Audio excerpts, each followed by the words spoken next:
Hello, my dear students. Good morning, students. Let's start reading the rest part of this chapter number 8, last chapter, going places.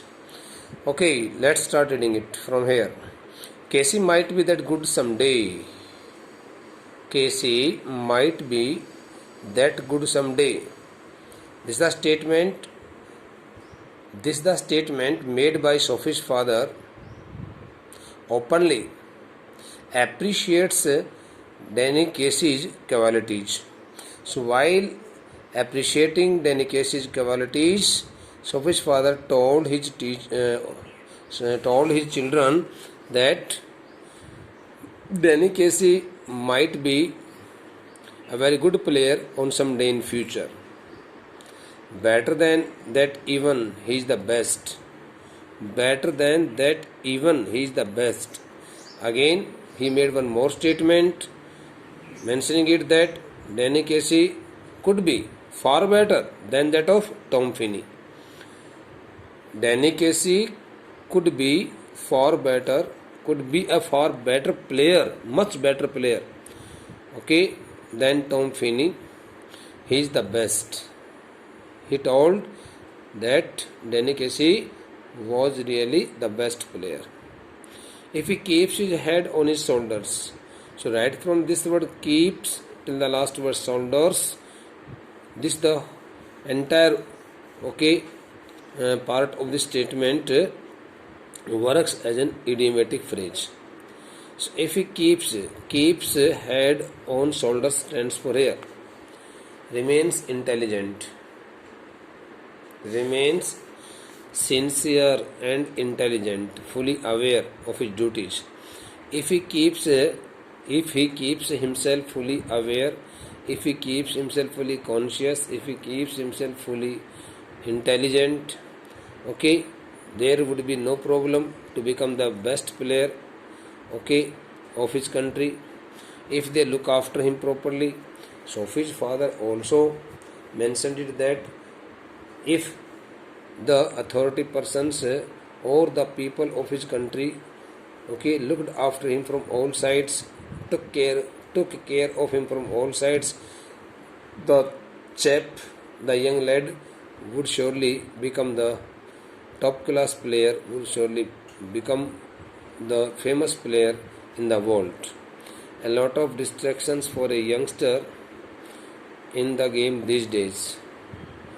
Okay, mentioning some precautions, he also told that okay, Danny Casey should follow some precautions and he should always be avoided from different kinds of distractions, because it is often seen that a number of youngsters get distracted due to the temptations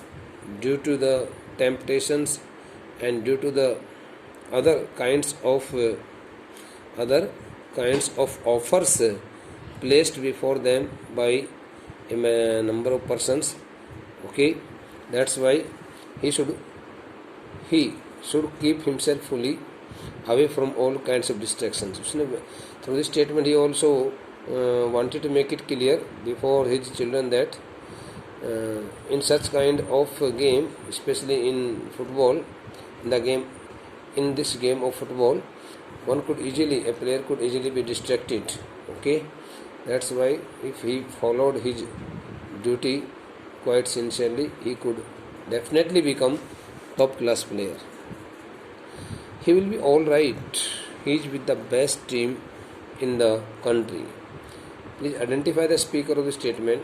This the statement is made by Sophie. Hearing such kind of words from her father's voice, from her father's side, Sophie, okay, and Sophie assured her father that Danny Casey was really very sensible person. He would be all right. He would never get himself distracted. He is with the best team in the country. She also added that he was linked with the best players of the country. and his registration was already in the best team of the country. That's why he would play very nicely. He is very young yet. He is very young yet. She also told her father that Danny Casey was still a young chap, a young man. He has not been so old in his age. He is older than I am. One more statement was given. One more statement was given to her father by Sophie, saying it that Danny Casey was older in his age than she was than that of her age. She told that Danny Casey was older in his age than that of her age. Too young really for the first team. Too young really for the first team. Okay, too young really for the first team. You can't argue with that sort of ability. Too young really for the first team. Beta, this statement is made by Sophie's father. Sophie's father told her that Danny Casey was really too young in his age that he could not be selected for the first team of the country. Danny Casey was too young in his age to be selected for the first team of the country. You can't argue with that sort of ability. He also told Sophie that she could not have any kind of argument with him, especially for such kind of ability, because it was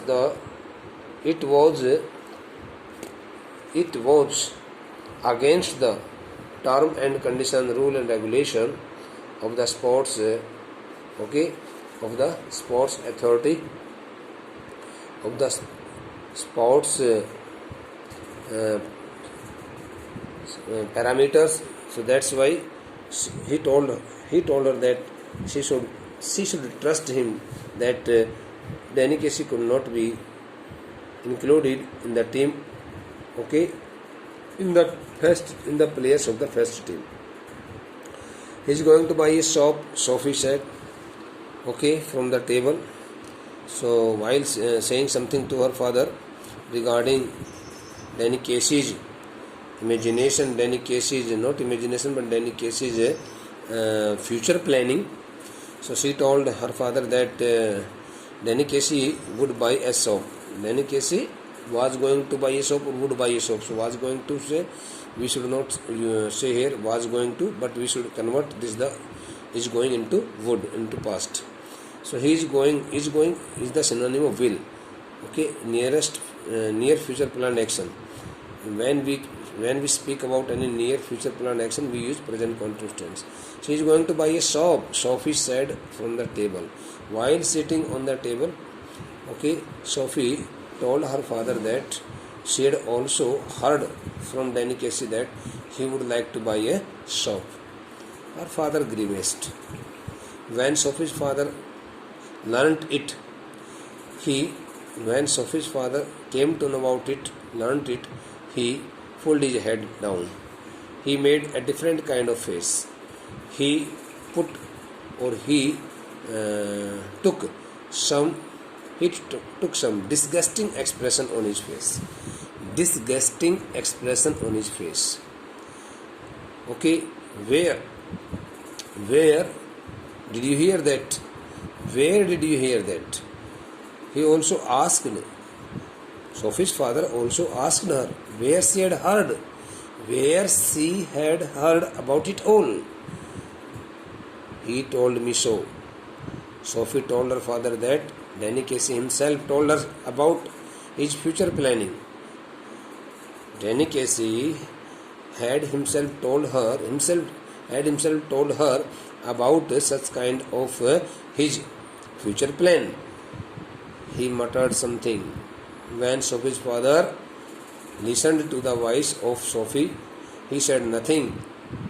He said nothing to her, but he started speaking some words in a very low voice, in an inaudible voice, a voice which could not be heard by anyone easily, and dragged himself round in his chair. And he turned his face, to some other direction. Dragged himself means turned himself, twisted himself, and twisted his body to some other direction. This another of your wild stories. Okay, when he had turned his face to some other direction, whether to his son Job, so he also asked one more question to Sophie. Okay, inquiring, he also asked not one more question, he also asked Sophie whether it could also be the part of her wild stories. Okay, this another of your wild stories. Okay, being so much shocked to her statement, okay, Sophie's father asked her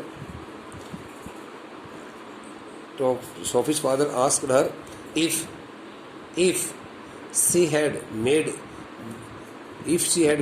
one such another wild story in her mind, and she thought that they could believe it. They could never believe it. She met him in the arcade. In order to convince her father, Sophie told him that she had already met Danny Casey in the arcade, in the market, in that densely populated market, in that crowded area. Job said, "I'm sorry, she met him in the arcade." Job said, "I'm very, very sorry, beta." This statement was made by Job. In order to convince his father, Job told him that Sophie had already told him that she had met Danny Casey in the arcade. The word arcade stands for a kind of market, a kind of place which is covered by high buildings or so many shops, and told him how it had been. And she had also told him how her meeting with Danny Casey had taken place at that place. And she had also told him how her meeting with Danny Casey had taken place at that place, in that market, in the arcade. Come to the next page, beta.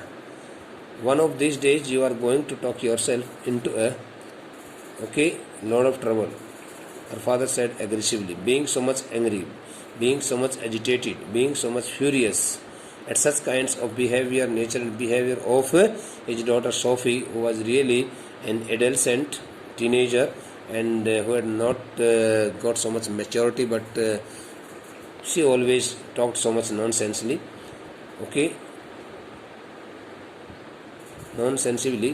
One of these days you are going to talk yourself into a lot of trouble.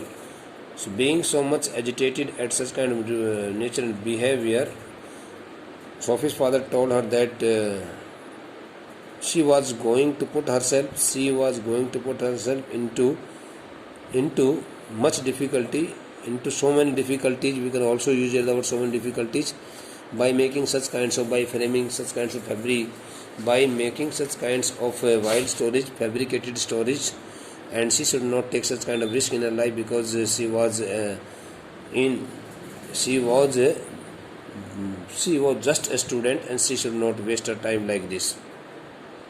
Geoff knows it is true, don't you, Geoff? Okay. So now at that time, Geoff father. Okay, Sophie's father, Geoff father got help of Geoff, saying that Geoff knew it very well that it was true. It was true means that she was putting herself into a lot of trouble. She was not working sensibly. Geoff knew it very well. Geoff also knew it very well that his sister Sophie was really inviting so many difficulties in her life by making such kinds of wild stories every time in her mind. Don't you, Geoff? Now he gave a tag question, and through the tag question he wanted to confirm it whether he was totally right or not, whether he knew it or not. He don't believe you, though he would like to. He also told that Geoff never would like to believe in her stories, whether he would think of believing her stories, but he would not like to have any kind of belief in her stories. He don't believe you, though he would like to. वह चाह करके भी आपकी इन कहानियों में विश्वास नहीं करना चाहेगा, वह चाह करके भी आपकी इन कहानियों में विश्वास नहीं करना चाहेगा. Geoff would never believe. Okay, Sophie's father told her that Geoff would never believe her stories, okay, so willingly, because he knew it very well that all the stories made by Sophie were the part of her, okay, were the part of her imagination, and she could never meet Danny Casey. She could never do any one of those old tasks which she had already imagined, okay, before. The next part, the table lamp cast an amber glow across her brother's bedroom wall. Bete, it had been much darkness there in the room, in that little room in the house of Sophie, and there was a table lamp. That the table lamp was already, okay, illuminating the house, illuminating the room with its light. The table lamp cast an amber glow stands for very yellow colored light, okay, yellowish colored light. So the table lamp cast an amber glow across her brother's bedroom wall. So that the table lamp which was already burning, which was already present there in that room, okay, had already thrown some light on the wall of her brother Geoff's room and across the large poster of United's first team squad, and that the light had also made that the picture of the first team of the United first team players, okay, quite alive, and the row of colored photographs beneath, and all the players were quite visible. All the players